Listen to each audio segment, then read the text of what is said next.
Baiklah, kita mulai saja ya, karena sudah jam 6. Yang bergabung cuma 5 orang ya, yaitu Komang Gede ya, AWSG, apa nggak tahu dah kepanjangannya itu. Selanjutnya Iwayan Kelvin Widana Saputra. Selanjutnya yang hadir Arika. Selanjutnya yang hadir Bima Saputra dan Ide Bagus Giri Surya Dharma ya. Hari ini kita akan membicarakan tentang rasio laporan keuangan ya. Bapak share dulu.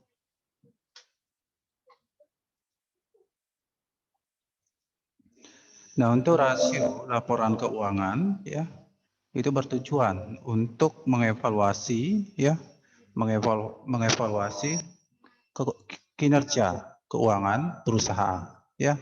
Jadi untuk rasio laporan keuangan pada umumnya terbagi menjadi 4 ya. Maaf 5 ya. Ada 5. Yang pertama ada debt to equity ratio. Yang kedua ada return on equity. Yang ketiga ada return on asset. Selanjutnya operating profit margin dan net profit margin ya. Jadi sebenarnya rasio ini sangat banyak ya di laporan keuangan, namun untuk laporan keuangan ya untuk perusahaan terbuka yang ada di Bursa Efek ya Indonesia, jika kalian bisa mengakses laporan keuangannya, itu cuma ditunjukkan 5 jenis rasio ini ya. Yang pertama ada debt to equity ratio ya, atau sering DER ya, disingkat menjadi DER, jadi tulisannya DER ya. Jadi rasio ini bertujuan ya untuk mengevaluasi ya, mengevaluasi kemampuan ya. Nah, di sini kemampuan perusahaan di dalam membayar utangnya ya. Kemampuan perusahaan di dalam membayar utangnya ya. Apa yang dipakai untuk membayar utangnya adalah modal ya, modal atau equity ya. Dan di sini Bapak zoomkan lebih supaya lebih besar ya. Nanti untuk sumber laporannya itu bersumber dari laporan keuangan ya. Jadi kemarin Bapak sudah berikan kalian tugas ya. Nah, untuk tugasnya ya. Dan di sini contohnya ya. Jadi pertama debt to equity ratio ya, didapatkan dari total utang dibagi total equity ya. Untuk total utang dan total equity kalian bisa lihat di neraca ya. Nah, ini salah satu contoh ya tugas kemarin, yaitu untuk neracanya ya. Jadi nah di sini kita bisa lihat total utang ya. Total utangnya ya. Jadi total utangnya berapa di sini untuk tugas yang kemarin PT ABC-nya tidak ada ya, 0 ya. Berarti nanti di sini 0 jadinya ya. Jadi RP 0 ya. Nah, dibagi ya. Dibagi nah 0 aja, jangan diisi rupiah dah ya. Jadi 0 dibagi total equity-nya ya. Equity-nya berapa? Kita bisa lihat di total ekuitasnya, yaitu senilai 1 juta ya, 1 juta, maaf 1 miliar ya, 1 miliar 144 juta 596.000 ya. Ini ya. Nah, di sini kita pindahkan ya. Dipindahkan. Jadi nilainya itu adalah 1 miliar ya. 144.596.000 ya. Dikali 100% ya. Berapa jadinya? Ya, nanti gunakan kalkulator ya. Nah, di sini ada kalkulator ya. Sini Bapak minimize dulu. Nah, ini ya kalkulator ya. 0 dibagi 1.044.596.000, ya. Berapa hasilnya? 0, ya. Berarti ini 0%, ya. Berarti apa artinya 0%, ya? Artinya di sini tentunya PT ABC tidak memiliki utang, ya. PT ABC tidak, ya, tidak memiliki utang, ya, karena 0%, ya. Nah, misalnya, ya, ini misalnya rasio, ya, rasio TER dari PT ABC sama dengan 16%, misalnya, ya. Misalnya 16%. Apa artinya? Karena dari tugas kemarin itu memang tidak ada utang, ya, berarti jika 0% berarti tidak memiliki utang. Nah, misalnya dia memiliki utang, ya. Jadi utangnya itu adalah hasil dari pembagiannya antara utang dan equity itu misalnya 16%, ya. Jika 16% artinya gimana? Artinya PT ABC di dalam, ya, di dalam membayar utangnya menggunakan modal perusahaan, ya, sebesar 16%, gitu, ya. Nah, itu artinya sebesar 16%, ya. Nah, ini, ya. Jadi yang pertama misalkan 0%, jika kita gunakan contoh kasus yang kemarin, ya, itu artinya tidak memiliki utang. Jika hasilnya 16%, itu artinya PT ABC di dalam membayar utangnya menggunakan modalnya sebesar 16%. Nah, misalnya, ya, misalnya DER-nya di atas 100%, misalnya, ya. Misalnya 126%. Ini artinya PT ABC di dalam membayar utangnya menggunakan modalnya sebesar 126%, ya. Menurut kalian mana yang terbaik di antara ketiganya ini? Apakah 0%, 16%, atau 126%? Yang terbaik itu adalah tentunya adalah di bawah nilainya 50%, ya. Berarti di sini bagus, ya, baik kinerja keuangannya, ya. Ini baik kinerja keuangannya. Kemudian yang 16% juga baik, ya. Ya, sangat baik, ya. Kemudian yang 126% karena di atas 50% berarti kinerja keuangannya buruk, ya. Kinerja keuangannya buruk, ya. Nah, itu, ya, cara melihat rasio laporan keuangan, ya, dari segi kemampuan perusahaan di dalam membayar utangnya dengan menggunakan modal perusahaan, ya. Jadi modal perusahaan itu adalah gabungan keseluruhan aset yang dimiliki oleh perusahaan, baik itu aset lancar, aset tetap, dan aset lain-lain, ya. Kemudian, nah, selanjutnya yang 126% ini gimana? Jadi perusahaannya ini sudah gimana? Ya, MPP istilahnya, ya, mati pelan-pelan ini, ya. Mati pelan-pelan atau mendekati kebangkrutan, ya, bangkrut, ya, atau pilot bisa juga, ya. Sedangkan di bawah 50% seperti 16% atau 0% ini masih dianggap wajar, ya.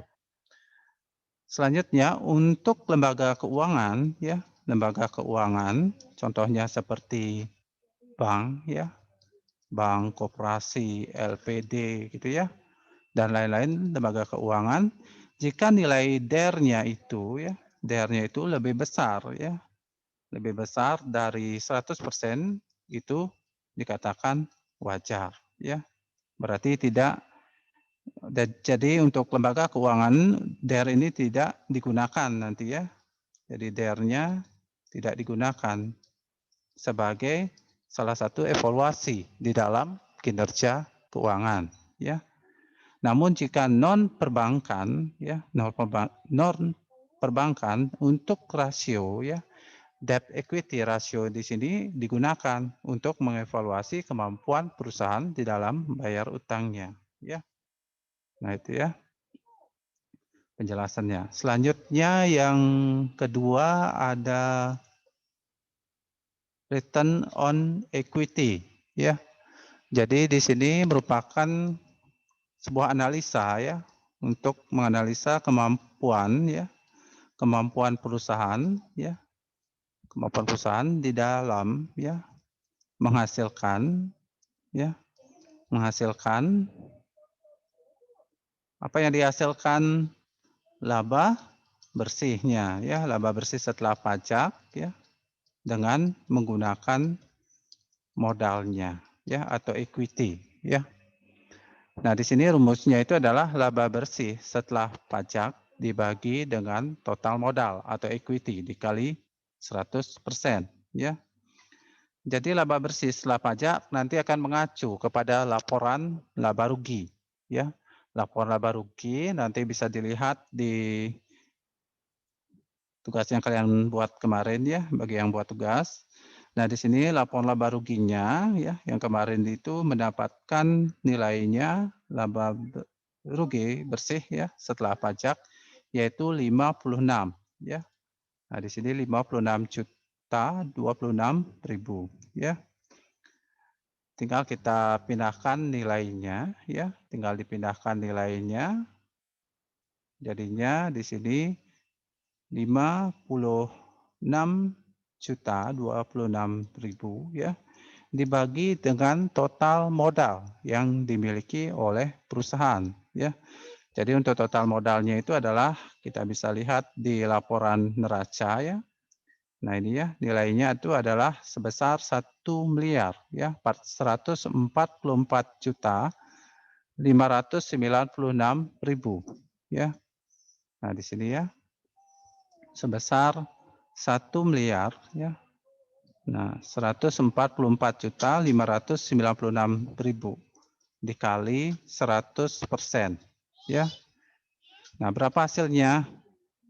Nah, tinggal kita hitung ya menggunakan mana kalkulatornya. Nah, ini ya kalkulatornya. Nanti bisa kalian gunakan kalkulator yang ada di komputernya ya.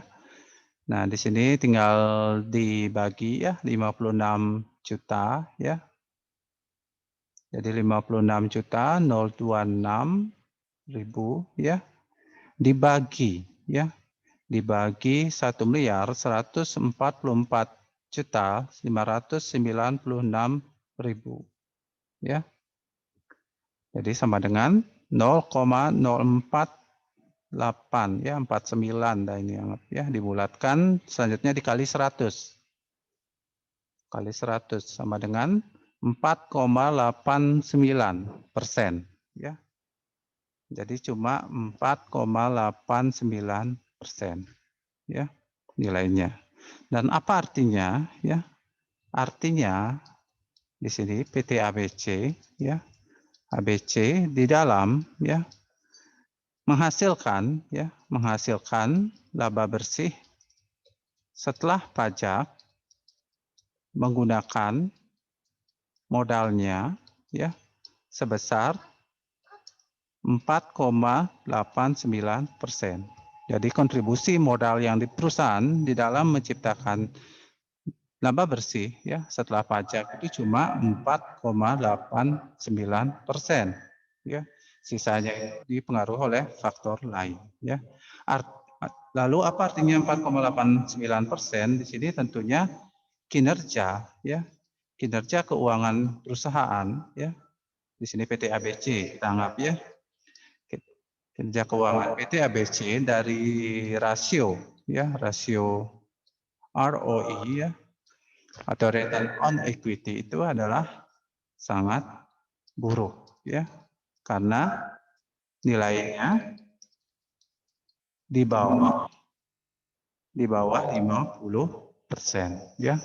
Kapan dikatakan bagus kinerja keuangannya? Jika nilai return on equity-nya atau ROE-nya itu di atas 50%, ya. Nah, di situ ya. Selanjutnya ada return on asset, ya. Jadi di sini return on asset bertujuan ya menganalisa kinerja keuangan perusahaan ya, perusahaan di dalam, nah di sini menganalisa kinerja keuangan perusahaan di dalam menghasilkan laba bersih ya, bersih setelah pajak ya, laba bersih setelah pajak. Nah, di sini kita bahas ya lebih setelah pajak dengan menggunakan aset ya atau harta yang dimiliki oleh perusahaan ya, oleh perusahaan. Jadi untuk aset di perusahaan, maaf mikrofonnya agak gangguan ya, berdengung ini. Jadi di sini ya, di sini laba bersih setelah pajak, lalu ada total aktiva. Jadi kita seperti yang kita tahu ya, total aktiva atau total aset ya, itu sumbernya dari 3 ya. Ada aset lancar, ada aset tetap, dan aset lain-lain ya. Jika aset lancar itu contohnya seperti kas ya, perlengkapan, persediaan gitu ya. Selanjutnya jika aset tetap itu seperti tanah, bangunan, kendaraan, dan peralatan. Sedangkan aset lain-lain itu tuh seperti hak paten dan hak cipta. Ya. Dari sini kita coba inputkan ya nilainya. Laba bersih setelah pajak ya. Tadi itu adalah nilainya itu adalah sebesar 56 ya. 56 juta ya. Nah, nanti bisa dilihat di laporan laba rugi ya. Nanti bisa dilihat di tugas kalian yang kemarin ya. Ini ya 56 juta, 26.000 ya setelah pajak. Selanjutnya dibagi dengan total aset ya. Jadi total asetnya itu bersumber datanya di neraca ya, laporan neraca. Nah, ini ya. Di sini ada aset lancar, aset tetap ya. Yang kalian fokuskan adalah total asetnya, berapa nilainya ya. Jadi nilainya adalah sebesar 1.144.596 ya. Jadi 1.144.596.000 ya. Jadi 1.144.596.000. Nah, tinggal kita pindahkan ya, pindahkan hasilnya ke dalam analisanya ya. Nah, di sini kita bisa, nah ini sama nilainya ya, dengan equity kita bisa copy paste ya.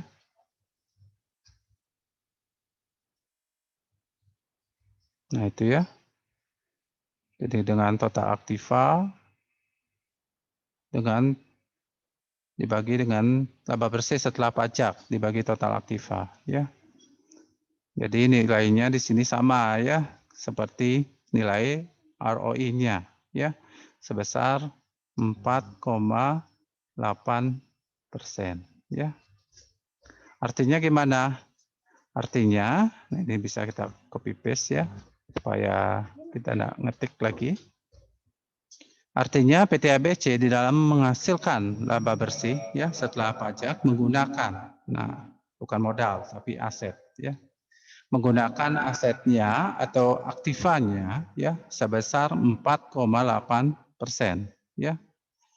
Lalu apa artinya? Kinerja keuangan PT ABC dari rasio ROE ya itu sangat buruk ya, karena nilainya di bawah 50% ya. Jika di atas 50% baru sangat bagus ya. Nah, itu ya cara melihat kinerja laporan keuangan. Selanjutnya ada operating profit margin atau UPM ya.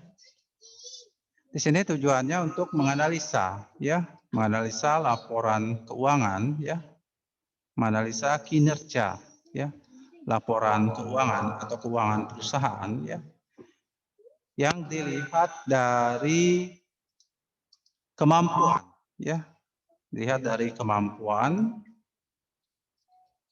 perusahaan, ya, di dalam menghasilkan, ya, laba operasi yang bersumber, ya, nah di sini yang bersumber dari total pendapatan, ya. Nah itu ya.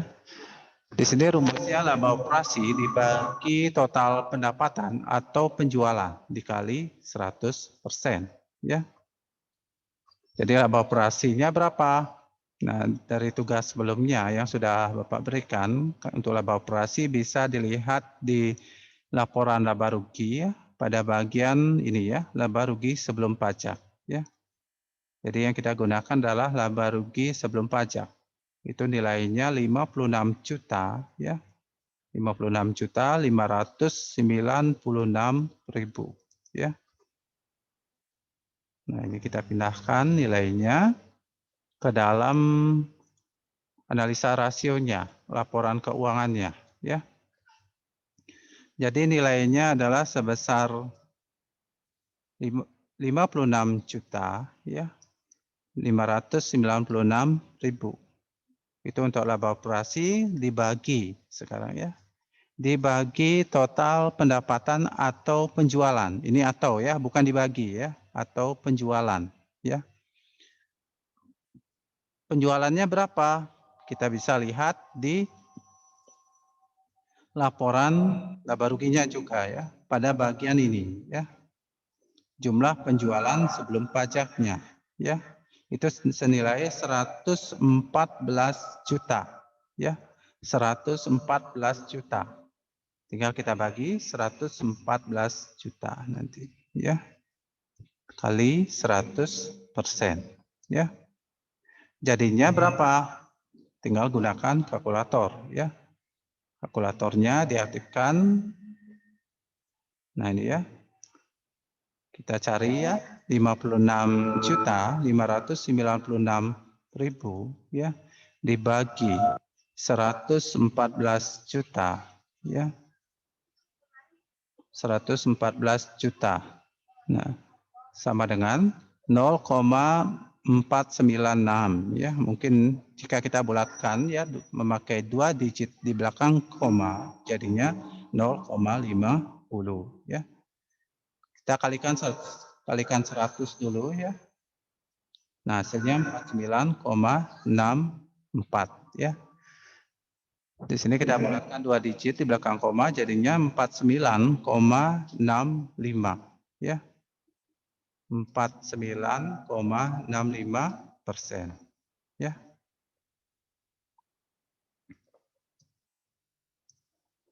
Nah, artinya apa? Artinya, ya, kita copy paste, ya, supaya. Jadi artinya PT ABC, ya, di dalam, ya, menghasilkan, ya, menghasilkan laba operasi, ya, laba operasi dengan laba operasi dengan menggunakan yang bersumber, ya, laba operasi yang bersumber, ya, bersumber dari pendapatan atau penjualannya sebesar 49,65%, ya. Ini gimana nilai hasilnya? Hasilnya karena nilainya, ya, nilainya, ya, di sini ROA-nya itu adalah 49,65%. Jika kita bulatkan itu adalah berapa nilainya? 50%, ya. Jadinya kinerjanya adalah bagus, ya, masih bagus atau cukup, ya, cukup baik saja, ya, jangan bagus, cukup baik. Karena nilainya pas di tengah-tengah, ya, tidak ke atas, tidak ke bawah, tapi berada di tengah-tengah, ya. Berarti untuk rasio ya operating profit margin dari PT ABC ya, yang tugas kemarin ini Bapak berikan itu nilainya itu adalah sebesar untuk OPM-nya yaitu 49,65% ya. Jadi cukup baik ya. Selanjutnya ada net profit margin ya. Net profit margin atau NPM ya. Jadi jadi rasio ini ya, rasio ini bertujuan ya untuk menganalisa ya, menganalisa kemampuan ya, kemampuan perusahaan di dalam menghasilkan ya, menghasilkan laba bersih setelah pajak yang bersumber ya dari penjualannya atau pendapatannya ya. Jadi di sini tentunya kita lihat ya, kita lihat jadi laba bersih setelah pajak kita sudah dapatkan tadi ya, sumber datanya di laporan laba rugi. Ya. Selanjutnya sebesar berapa? Sebesar 56.026.026. Nah, ini bisa di copy paste ya. Supaya kita tidak ngetik lagi ya. Yang kita ubah ini ya. Nah, ini diubah. Total pendapatannya atau penjualannya bisa kita lihat nilainya di rasio operating profit margin itu nilainya 114 juta ya.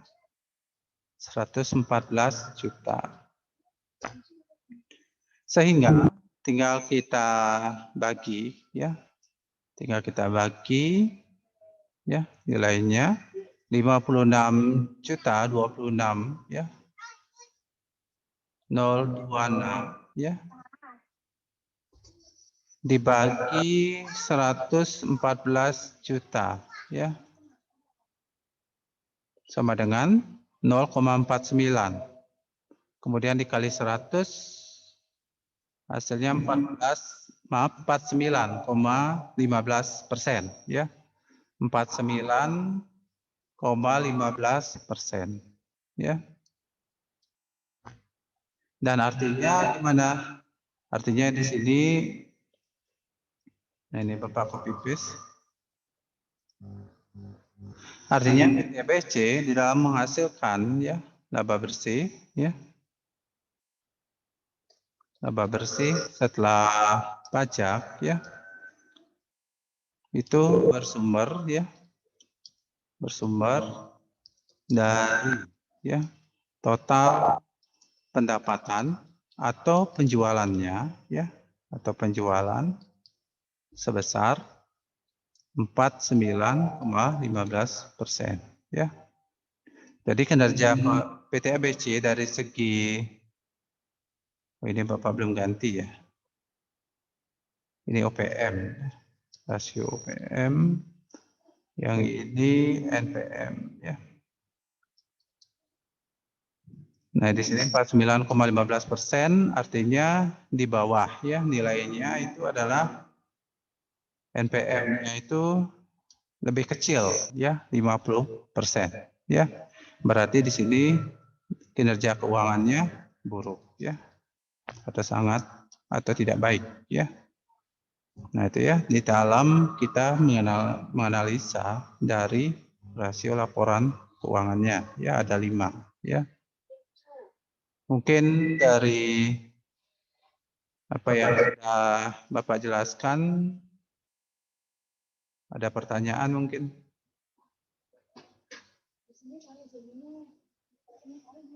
Dan untuk UAS-nya ya, nah ini ya Pak jelaskan aja langsung.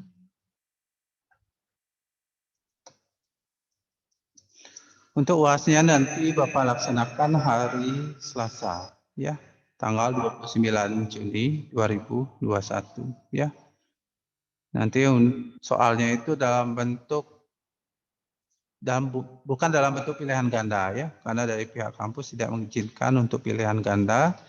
Jadi Bapak berikan soal-soal esai ya nanti ya. Nanti Bapak berikan kasus, nanti buat laporan ini gitu misalnya ya. Untuk UAS-nya. Sedangkan yang belum ikut UTS ini ya, tolong disampaikan sama temannya ya. Ada Setia, Salmi Alvin, Bonavesius, Deniman Romi Putra, Yogan Perdana, Jong Pratnya itu belum ikut UTS ya. Nanti Bapak berikan susulan ya, batas akhir menyusul UTS-nya hari Sabtu ya. Batasnya sampai hari Sabtu ya. Begitu juga yang belum buat tugas ya, karena ada beberapa ya, Pak lihat ya, ada yang belum buat tugas, itu nanti jika tidak buat tugas, nanti otomatis alpa ya. Ingat, jatah alpa kalian itu berapa, gitu ya. Jatah alpa kalian itu berapa, ya. Nanti silakan tanyakan kepada pihak kampus, jangan lebih dari jatahnya, ya. Itu ya. Jika melebihi, ya tanggung sendiri risikonya, ya. Tanggung sendiri risikonya. Jadi kalian tuh sudah mahasiswa ya, bukan anak SMK ya.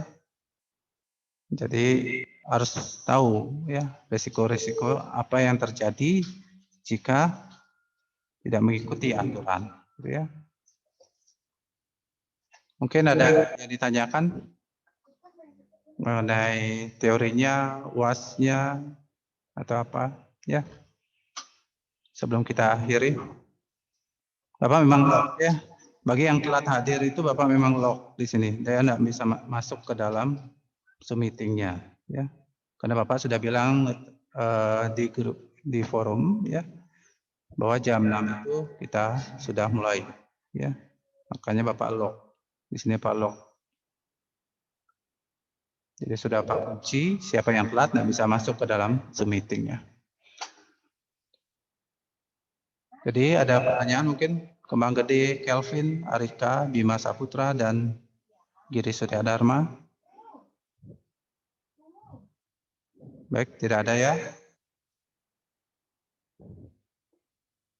Baiklah, karena tidak ada pertanyaan, maka untuk pertemuan hari ini Bapak akhiri ya. Demikian yang dapat Bapak sampaikan. Terima kasih atas perhatiannya dan selamat malam.